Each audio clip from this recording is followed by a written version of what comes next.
In our last video, we covered the most crucial skill a real estate agent needs to truly add value for a client. If you missed it, you can easily catch up by watching it up here. In today's video, I'm going to break down the types of residential real estate agents you'll commonly find in the marketplace. Why is this so important? Well, first off, you're likely making one of the biggest financial decisions of your life. And from my experience, most people don't take the choice of real estate agent as seriously as they should. How do I know? Well, according to the 2023 National Real Estate Association survey, 71% of buyers interviewed only one real estate agent during their home search, and 81% of sellers did the same, contacting just one agent. So, there's your proof. If you're curious about choosing the right real estate agent, you'll probably want to interview more than one person, especially when there's an 85% chance your agent could have little or no experience. If you're unsure what I mean, check out this video up here where I dive into the realities of the real estate business. Given this probability, you should interview at least 10 agents, but who has time for that? I'll show you how to screen agents effectively by asking the right questions in the upcoming video. So if you want to stay up to date, now is the perfect time to hit the subscribe and bell notification buttons. But before we dive in, if you're aware of what I'm about to share, you might find it pretty eye-opening. I promise it will help you make better decisions on choosing the right type of agent for your real estate needs. By the way, all this information is based entirely on my personal experience after over 2 decades in the business. If you feel I missed something or don't agree, I'd love to hear your feedback in the comments below. Like any industry with a variety of products and services, real estate has different types of players. To make it simple, I've categorized an agent's characteristics into 6 main types. Each category typically has 2 extremes, and every agent falls somewhere in between. But trust me, the last type is one you'll definitely want to avoid. So stick around to find out who they are. The first category of agents you'll encounter are salespeople versus consultants. A salesperson's job is to simply sell you something, while a consultant's role is to advise you based on your wants and needs. To clarify, when I mention a salesperson, I'm not talking about the real estate license designation. There are 2 types of real estate designations, a salesperson and broker. The main difference is that a broker has the ability to open their own brokerage, which requires additional education and licensing. When I talk about a salesperson in this video, I'm specifically referring to the agent's attitude towards their role in the real estate transaction. If you have an extreme salesperson representing you, their primary goal is simply to make you buy or sell something. They see you as a transaction, and their focus is to get you to transact, usually as quickly as possible. You'll know you're dealing with a salesperson if they only tell you what they think you want to hear. As a buyer, they'll never mention a property's flaws, only the positives. As a seller, they might praise your property to get the listing, then switch to focus on the negatives to push you into selling after you've signed. You'll notice inconsistencies in what they say, tailored to suit their narrative depending on the situation. Typically, they'll have you decide on the price, aiming to get you to reveal your bottom or top line. They'll take the path of least resistance to make the deal as easy as possible. Their advice will focus on ensuring the transaction goes through, and they'll avoid saying anything that might jeopardize the deal, even if it's in your best interest. If you've had enough life experience, you'll likely get a gut feeling when dealing with a salesperson, picking up on their words and communication style. Essentially, you'll find it hard to trust them. I'm not saying that this is good or bad. That's actually not my concern. My goal is to make you aware when you're dealing with a salesperson. Why is this so important? Because at the end of the day, a salesperson is focused on their own interests, not yours. They just want to close as many deals as quickly as possible. So be extra careful when considering their advice and suggestions. Always keep this in mind. The more you are aware, the more control you'll have, preventing you from being influenced or coerced into a bad decision. If you're an investor, it's especially important not to rely on a salesperson's advice, as they often don't care about the numbers or how it works. This is one reason why so many new construction investors are in trouble and losing significant money. They were dealing with salespeople who had no understanding and didn't care if the numbers made sense. On the other end, you have real estate consultants whose goal is to ensure you're fully informed about the property you're considering and that it's truly suited to your current situation and future needs. If it's in your best interest, they'll help you walk away from the deal, even if it means losing their commission. They'll tell you things you don't want to hear, even if it hurts your feelings. As a buyer, they'll point out all the negative aspects of the property that you may need to be aware of. They'll let you know if a property doesn't meet your specific requirements and advise you to walk away when there are red flags. As a seller, they'll be upfront about your property value, even if it jeopardizes their chances of getting the listing.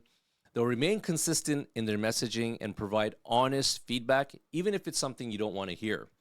When it comes to negotiations, they'll fight tooth and nail to get more than your bottom line for the property, even if they know you'd settle for less. So, essentially, they'll put your best interests ahead of their own commissions. These agents value long-term relationships because they know client satisfaction leads to long-term success. They focus on protecting and preserving their reputation, making integrity, trust, and honesty and client service their top priorities. The second category of agent is part-time versus full-time. The most extreme part-time agent is someone who holds a license just to sell their own properties. Most part-time agents have their license but also have another full-time job on the side because they don't make enough money as an agent. I personally find it hard to understand why anyone would choose a part-time professional for anything, unless it's something minor like serving food. But when it comes to something as significant as real estate and the amount of money involved, it's definitely worth reconsidering. Hiring a part-time agent is like hiring a part-time doctor, if they even exist. Would you trust a part-time doctor to perform surgery on you? While a real estate agent's qualifications differ from a doctor's, the significance, in my opinion, is comparable. In today's market, bad real estate decisions are leading to sleepless nights, mental health issues, and ultimately physical health problems. Families are being torn apart, and the financial losses are taking a toll on people's well-being. Financial stress often leads to health problems. So just as you want a full-time doctor, you should also want a full-time real estate agent. I've said this before, but I believe a part-time agent is doing a disservice to their clients. They're not representing the client's best interest because if they were, they'd be doing this full-time. I could go on for hours about the issues with part-time agents: lack of education, experience, time, motivation, and more. How can you be serious about something you do part-time? How can you accumulate the necessary experience if you're only part-time? How much effort would you invest in your education if one foot is in the business and the other is out the door? How can a part-timer compete with someone who's full-time? Expertise comes from work multiplied by the time invested in mastering a subject. A full-time agent is fully committed to the business. If you haven't figured it out yet, I'm a full-time agent, but I don't really think of real estate as just a job. It's actually a lifestyle. How many jobs do you know that involve taking client calls at 1 a.m., working 7 days a week, 365 days a year, even while on vacation? I've closed deals at 2 a.m., on Christmas Day, and in multiple countries around the world. One of my biggest deals happened on a flight 30,000 feet in the air. Thankfully, they had Wi-Fi. Real estate doesn't sleep because time is of the essence. In this business, you snooze, you lose, and it's ultimately your client who pays the price, which is one of the worst feelings in the world. There's a huge difference between a part-time and a full-time agent. So this is something you must consider when choosing who will represent you. The third category is agent's relationship to you. This can be broken down to whether the agent is a family member or a stranger. The closer the relationship, the higher the initial level of trust. However, I've seen that trust backfire. One reason is that everyone's experience isn't the same, even with the same person, likely due to the different personality types. Additionally, trusting an inexperienced agent just because they're a family member is a terrible idea. Remember, 85% of agents sell fewer than 4 properties a year. So there's a good chance your family member, friend, or referral from a family member falls into this category, and that's where the problems arise. I've seen families torn apart because of money. So this is something I pay close attention to. That's not to say I don't do real estate business with my family members. I do. However, there's an extra layer of responsibility and the need to take additional precautions when handling their properties. I once literally couldn't sleep because I felt my cousin overpaid for her property after winning a bidding war. Fortunately, it all worked out at the end because the property is now worth significantly more than she paid, but it really bothered me at the time. Again, I'm not saying it's a good or bad, but if you're going to use someone you know personally as your real estate agent, make sure they're competent and can bring you the expertise you deserve. Don't choose them just because you feel you owe it to them or worry about hurting their feelings. It's better to be honest and hurt their feelings now than to ruin your relationship later because of a bad real estate deal. I'd have no issues if one of my family members chose someone else with more expertise than me. In fact, that same cousin sold a condo with another agent when I first arrived in Toronto, and I had no problem with it because I was a complete newbie to the city at the time. If your family truly cares about your best interests, they'll refer you to someone who can provide the best service. I know most people might disagree with this, but that's likely because they don't understand the nuances of this business or the importance of expertise when dealing with such large sums of money. In our business, there's a saying, you can't fire a family member. On the other hand, you wouldn't hesitate to fire a stranger if they weren't competent in their job. My suggestion, when money's involved, only involve family if they truly have the expertise to serve you properly. Otherwise, you're asking for a world of trouble and could find yourself stuck between a rock and a hard place. Not only could your relationship be ruined, but it can also be a very costly real estate experience.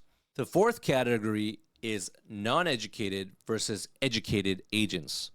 When I say educated, I'm not talking about a degree or formal schooling. I'm referring to a broad understanding of knowledge related to real estate, like psychology, sales, finance, tax, economics, construction, real estate law, marketing, and the actual properties that the agent is selling. Passing the real estate course doesn't make you an educated agent. That's just the beginning of your education. In my opinion, the course is pretty much useless. How do I know? Well, I've never taken the course and I'm doing just fine. You're probably wondering how I became licensed. Fortunately, my real estate degree from UBC automatically qualified me for every real estate designation in BC. So when I moved to Toronto, I just had to take a challenge exam, which I pretty much aced. So the real estate course was completely useless to me.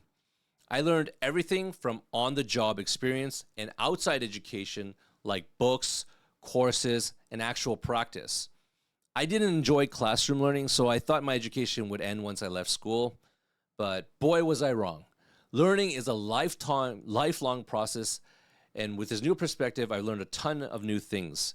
Agents who embrace this mindset will become much more skilled because they make a concentrated effort to master the skills needed to excel in the business. The learning curve in this industry is massive, so becoming a proficient agent requires a lot of education. That's why it's so hard to succeed. It's a catch-22. You need experience to gain clients, but you can't get experience without clients. This is the challenge all new agents face. While there are ways to gain experience like joining a team, it ultimately takes time and perseverance.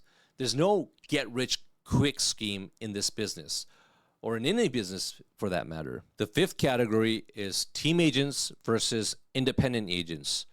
For those who don't know, a team agent works alongside other agents on the same team. Typically, there is a team leader who's well known, with agents working under them. In contrast, an independent agent works alone without any other agents. I started my career as a team member, then went independent, became a team leader for about a decade, and now I'm back to being an independent agent, as I find it better suits my lifestyle and business style.